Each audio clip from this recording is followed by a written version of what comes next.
भाई भाजपचे उमेदवार समीर नलावडेवरती आपण जे काही मागच्या वर्षामध्ये काही घडलेलं राजकारणाचा इतिहास सांगितला, नेमका इतिहास काय आहे समीर नलावडे?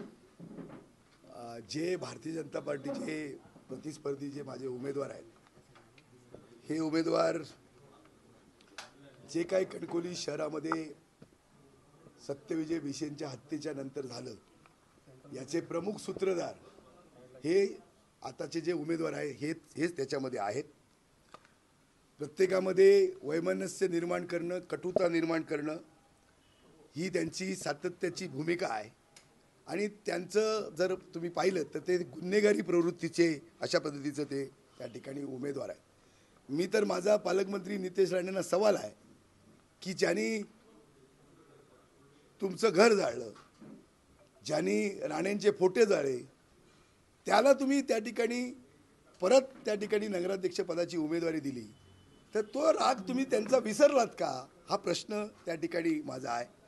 खरं तर हे सगळं असताना सुद्धा त्यावेळी ज्यावेळी ते पहिले नगराध्यक्ष स्वाभिमानमधनं झाले, त्यावेळी निलेश राणेंचे खऱ्या अर्थानं त्यांच्यावर उपकार की त्यांना नगराध्यक्ष पदाची उमेदवारी हे सगळं माहीत असताना सुद्धा कोणी राजकीय वैमनस्य निर्माण केलं, कोण याचा सूत्रधार होता, कोणी कटुता आणली, कोणी त्या ठिकाणी फोटो जाळले, कोणी त्या ठिकाणी बंगला जाळला, कोणी नारायण राणेंचे फोटो जाळले, हे सगळं त्यांना माहीत असताना सुद्धा त्यांनी खासदार निलेश राणेंनी त्यावेळी त्यांना उमेदवारी दिली नगराध्यक्ष पदाची. हे नलावड्यावर त्यांचे उपकार आहेत निलेश राणेचे. दुसरं, राणेंवरचं जे प्रेम आहे हे सगळं प्रेम बेगडी आहे. आता त्यांना पराभवाची चाहूल लागलेली आहे. मोठ्या मताधिक्यानं ते पराभूत होत आहेत हे त्यांच्या लक्षात आल्यानंतर त्यांनी विकासाचा मुद्दा बाजूला ठेवला. ते सांगत होते ना की आम्ही निवडणूक विकासाच्या मुद्द्यावर करणार, म्हणजे त्यांचा विकास, आमचा मुद्दा भ्रष्टाचार. विकासाचं नाव गोंडस घेतलेलं आहे, विकासाच्या गोंडस नावाखाली चाललेला भ्रष्टाचार, त्याच्यावर निवडणूक लढवणारे आता या मुद्द्यांवर का आले, तर त्यांचा त्या ठिकाणी पराभव त्या ठिकाणी होतोय. आणि ज्यावेळी मी राणेंच्या बरोबर, खासदार राणेंच्या बरोबर मी ज्यावेळी गेलो पक्षामध्ये किंवा त्यांच्या पक्षामध्ये त्यांच्या नेतृत्वावर विश्वास ठेवू, त्यावेळी मी ज्यावेळी गेलो त्यावेळी त्यांच्या पक्षावर आणि त्यांच्या नेतृत्वावर त्या ठिकाणी मी प्रामाणिकपणे त्या ठिकाणी राहिलेलो आहे. आणि खासदार नारायण राणे हे या आता राज्याचे आणि जिल्ह्याचे ज्येष्ठ नेते आहेत. खरं तर कोणाचाही संसार उद्ध्वस्त करणं ही आमची संस्कृती नाही, पण ज्यांनी हे सगळं घडवलं तेच आता त्या ठिकाणी उलटी भूमिका जनतेच्या समोर त्या ठिकाणी पराभवाची चाहूल लागल्याच्या नंतर मांडतायत. आणि त्यामुळे एक हिंदीमध्ये म्हण आहे, सौ चूहे खाके बिल्ली हचको चली, तशा पद्धतीनं हे सुरू आहे. आणि नुसतंच राणेंचा बंगला जाळला असं नाही, यांची जी मानसिकता आहे ही मानसिकता माझ्या घराच्या समोर जी टोनेमारे चाळ होती, आजचं तिचं रूपांतर बिल्डिंगमध्ये झालं, ही टोनेमारी चाळ, या चाळीला आग कोणी लावली, ही इमारत, ही चाळ बेचिराग कोणी केली, हे सगळं कणकवलीकरांना माहिती आहे.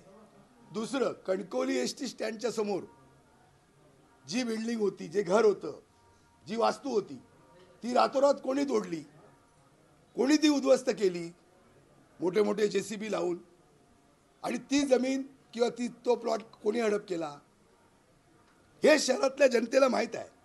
त्याचबरोबर कणकवली शहरामध्ये जे कोहिनूर लॉज होतं जुनं, आणि त्याचबरोबर डॉक्टर रेवडेकर आमच्या शहरातले एक प्रतिष्ठित डॉक्टर, त्यांचा दवाखाना होता आणि ते भाडोत्री त्या सगळ्या याच्यामध्ये होते, ती सुद्धा प्रॉपर्टी, ती सुद्धा मालमत्ता रातोरात जमीनदोस्त करण्याचं काम आणि त्याचा ताबा घेण्याचं काम याच जे आज भाजपचे उमेदवार आहेत त्यांनी त्या ठिकाणी केलेलं आहे. आणि म्हणून अनेक शहरातले बिल्डर असतील, शहरातले व्यापारी असतील, शहरातले नागरिक असतील, सगळ्या शहरातले जमीन मालक असतील, यांना या प्रवृत्तीचा अनुभव सातत्यानं येतोय. बांधकाम परवानगी मागताना कसे स्क्वेअर फूटला पैसे द्यावे लागतात, जमिनीचे प्लॉट लोकांचे कसे त्या ठिकाणी ताब्यात घेतले जातात, एखादं संकुल उभं होत असेल तर त्या ठिकाणी कसा गाळा मागितला जातो, कसं त्या ठिकाणी रेसिडेन्शियल रूम मागितला जातो, हे सगळ्या बिल्डरना माहिती आहे, सगळ्या व्यापाऱ्यांना माहिती आहे, जमीन मालकाला माहिती आहे, माझ्या शहरातल्या सगळ्या मतदारांना माहिती आहे. आणि म्हणून जनता त्या ठिकाणी या सगळ्या कारभाराला कंटाळलेली आहे आणि म्हणून भयमुक्त कणकवली, भ्रष्टाचारमुक्त कणकवली आणि परत कणकवलीकरांचा जो सन्मान आहे तो सन्मान राखण्याचं काम, लोकशाही या शहरामध्ये पुन्हा एकदा लोकशाही निर्माण करण्याचं काम हे आम्हाला त्या ठिकाणी करायचं आहे. आणि म्हणून या परिवर्तनाला साथ ही सगळ्या कणकवली शहरातल्या जनतेने घातली आणि म्हणून सगळे लोक स्वतःच्या विचार बाजूला ठेवून, पक्षाचा झेंडा बाजूला ठेवून सगळे त्या ठिकाणी एकत्रपणे येऊन या सगळ्या लढाईला सामोरे जात आहेत आणि या ठिकाणी विजयी होणार आहे. मी परत एकदा सांगतो, आमदार निलेश राणे हे अतिशय अभ्यासपूर्व या सगळ्या शहरामध्ये मतदार याद्या असतील, मतदारांचं कॅम्पेनिंग असेल, कार्यकर्त्यांचं नेटवर्क असेल, याच्यामध्ये फार मेहनत त्यांनी घेतलेली आहे. या शहराचं त्यांनी पालकत्व घेतलं आणि मला सांगितलेलं आहे की शहर विकास आघाडी म्हणून ज्यावेळी आपण सत्तेमध्ये येऊ त्यावेळी या शहराच्या विकासाचा जो निधी आहे हा जास्तीचा निधी, सगळं महाराष्ट्राच्या सरकारचा जास्तीचा निधी हा मी शहरवासियांना देईन हा विश्वास त्यांनी व्यक्त केलेला आहे. आणि संदेश पारकरना या शहरातनं मी निवडून आणीन ही सुद्धा ग्वाही त्यांनी त्या ठिकाणी जनतेच्या समोर त्या ठिकाणी दिलेली आहे. आणि म्हणून आज पराभव हा भारतीय जनता पार्टीच्या उमेदवाराचा निश्चित आहे. खरं तर मी त्याही वेळा सांगितलं होतं, भारतीय जनता पार्टीच्या नेत्यांनाही सांगितलं होतं की आपणही या सगळ्या शहर विकास आघाडीमध्ये सामील होऊया आणि एकत्रपणे या सगळ्या या जी काही भ्रष्ट टोळी आहे, ही जी काही भ्रष्टाचारी गँग आहे, याचा आपण त्या ठिकाणी समाचार घेऊया. आमदार पालकमंत्री नितेश राणे असं म्हटलं की 48 तासामध्ये भाजप भ्रष्टाचारी कसा. मी पालकमंत्री नितेश राणे यांची पत्रकार परिषद मी अजून पाहिलेली नाही. मी संपूर्ण पत्रकार परिषद पाहीन आणि त्याच्यावर योग्य ते उत्तर मी त्या निमित्तानं देईन. आमदार निलेश राणे यांनी मतदार यादीमधला घोळ समोर आणलाय. नेमकं काय प्रकार आहे, कारण त्यांनी आंदोलन देखील करणार असं म्हटलंय. काय झालंय त्याच्यामध्ये, हा जो समोरचा 7 क्रमांकाचा जो प्रभाग आहे, या प्रभागामध्ये जवळजवळ 170 मतं ही एका घरामध्ये घुसवलेली आहेत. म्हणजे अशी 3-4 घरं आहेत, त्या 4 घरामध्ये घुसवलेली आहेत. जर तुम्ही आता माझ्या घरामध्ये माझा असेसमेंट घेतला, घराची लांबी रुंदी घेतली आणि माझ्या घरामध्ये किती मतदार आहेत असं जर तुम्ही मला विचारलात, मग एक नगराध्यक्षाचा उमेदवार म्हणून, तर माझ्या घरामध्ये माझ्या कुटुंबातली 5 नावं मिळतील. म्हणजे माझे आई वडील आता हयात नाही, माझी पत्नी, माझी मुलं, माझे भाऊ, अशीच नावं त्या ठिकाणी मिळतील आणि घराची लांबी रुंदी मिळेल, घराचा असेसमेंट मिळेल. मग यांच्याच घरामध्ये हे 40-40, 30-30, 70-70 मतदार कसे काय. ते एक शिरसाट नाव म्हणजे जे तक्रार केली त्याच्यामध्ये मी पाहिली, एक शिरसाट नावाचं एक घर आहे, त्या घरामध्ये 40 मतदार आहेत. घर किती, एक 20 बाय 20 असेल. 40 लोक कशी काय राहू शकतात. दुसरं उमेदवारांचं म्हणजे माझे प्रतिस्पर्धी उमेदवार आहेत त्यांच्या घरामध्ये जवळजवळ 60-70 मतं आहेत. दुसऱ्या एका घरामध्ये 40 मतं आहेत. म्हणजे त्यांनी अभ्यास केला ना.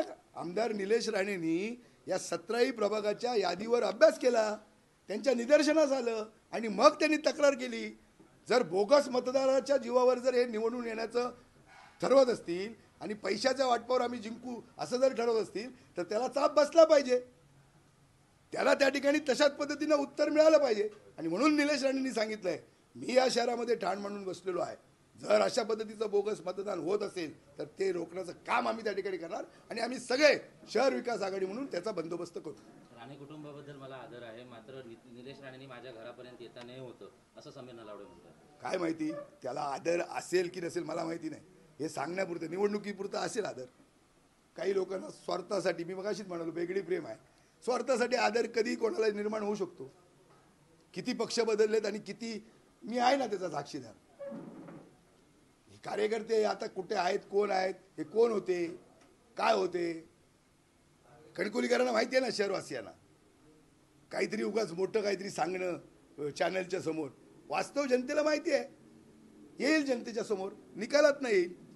भाई, शहर विकास आघाडीचं नेतृत्व निलेश राणे करताना पाहायला कसं बघतं. नाही, शहर विकास आघाडीचं नेतृत्व निलेश राणे ज्यादा मेहनत घेतात. निलेश राणे नेतृत्व करतातच, पण ते खूप मेहनत घेत आहेत. त्यांनी ती निवडणूक अतिशय प्रतिष्ठेची केलेली आहे आणि त्याच्यामध्ये ते मेहनत घेत आहेत. एकीकडे वैभव नाईक आमदार सुद्धा त्या ठिकाणी मेहनत घेत आहेत, काँग्रेसचे सुद्धा नेते त्या ठिकाणी मेहनत घेत आहेत.